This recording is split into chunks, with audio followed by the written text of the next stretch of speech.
રામ નારાયણ રામ।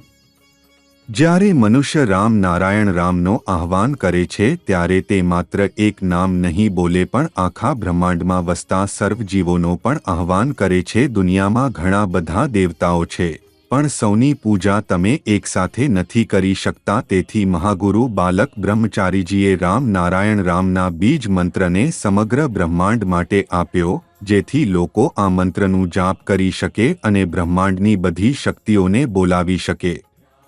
લોકોએ ક્યારે આ ન વિચારવું જોઈએ કે રામ નારાયણ રામ જાપ કરવાનો તેમને શું લાભ મળશે। લાભની આશા વગર નિઃસ્વાર્થ અને શુદ્ધ હૃદયથી આ નામનો જાપ કરવો જોઈએ। આથી તમારું મન વિવેક જાગૃત થશે, પગથી લઈને માથા સુધીના તમામ ચક્રો જાગૃત થશે અને તમારું મન જે કોઈ ગ્રહ કે સ્થાને જવા ઈચ્છે છે ત્યાં જઈ શકે છે, શારીરિક રૂપે નહીં પણ ચૈતનિક રીતે, અને પાછું ફરી પણ શકે છે।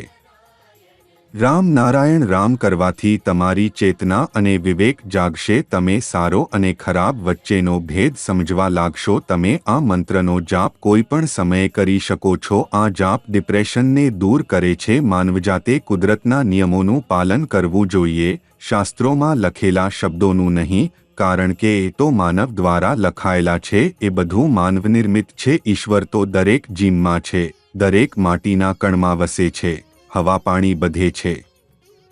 લોકોએ આ સમજવું જોઈએ કે રામ નારાયણ રામ કરવાથી તેમના જીવનમાં મોટો બદલાવ આવી શકે છે। તેથી સતત આ નામનો જાપ કરતા રહો અને તમારા જીવનને નવી દિશા આપો, જ્યાં માત્ર સફળતા અને આનંદ જ હોય।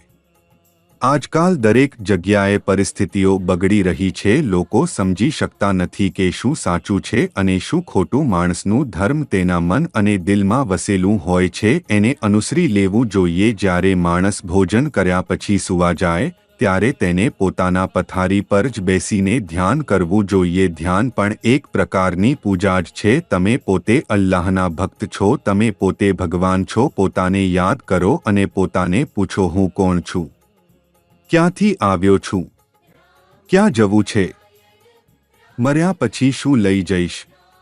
ધ્યાન કરો, એ તમને પ્રકાશિત કરશે, જ્ઞાન આપશે અને ઉર્જા મળશે। આજના યુક્તિભર્યા યુગમાં જરૂરી છે કે આપણે રામ નારાયણ રામ નામ સાથે જોડાઈએ, કારણ કે એ એકમાત્ર નામ છે જે તમારું ઉલઝાયેલું જીવન સાચી દિશામાં લઈ જઈ શકે છે। જ્યારે માણસ રામ નારાયણ રામ સાથે જોડાય છે ત્યારે જીવનને નવી દ્રષ્ટિ મળે છે અને એ નવી દ્રષ્ટિ આપણને નવી ઉર્જા આપે છે અને જીવન સફળ બનાવે છે।